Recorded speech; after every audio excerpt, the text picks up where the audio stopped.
straight up, I'm a huge fan of both REM and especially their early work, and then the B-52's. I'm a massive fan. And to that point, the first show I ever saw when I was 16 years old. It was the B-52's Oh, at wow. the legendary 40 Watt Club. And it was like a reunion show. They hadn't played in a while, and they were like, they were playing like all over the world, but they were like, oh, we need to play Athens. So I think it was like their 30th anniversary show or something like that. Mm. They played at the 40 Watt, and I was too young to get in, but my high school girlfriend's mom knew the owner of the 40 Watt, Wow. and she got us in to play, like, to go see the show, and like without any adult supervision, because like, we weren't there to drink, or like Right. I didn't drink or do any drugs or anything at the time. Yeah, I was straight edge in my teen years.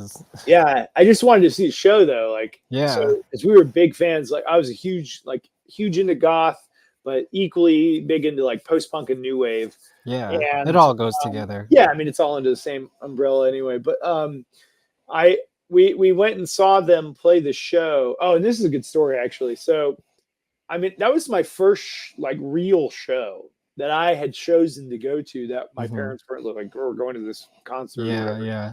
And I remember standing in the crowd with my girlfriend at the time in high school, and we were both like, I was, funny enough, like she was way more social than I was. I used to be very shy when I was in high school. I was very like, I was just kind of quiet, and I was only kind of outspoken and out of my shell with my friends.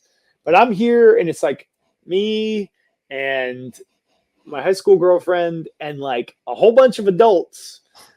And I'm like, I felt so nervous and so uncomfortable. And then there was no opener. They just came out and they just laid into it, and absolutely I'm pretty sure they literally started with Love Shack. Oh, wow. Which is a big song for Athens, because their Yeah. Love Shack was an actual place. Like, Oh, okay. You ever been there? No, this is This is before. it literally, I think, burned down Oh. in the like sometime in the early 90s. So that was like way before my time. But Sure. there was an actual dance like hall, like if you could call it that. It was an actual shack that everybody went to go dance at. And so they started with that. And that room just lit on fire. Like everybody went fucking crazy. And I was like, there's something amazing with this. There's something magical about this. I was like, I want to do that. That's something I want to do one day.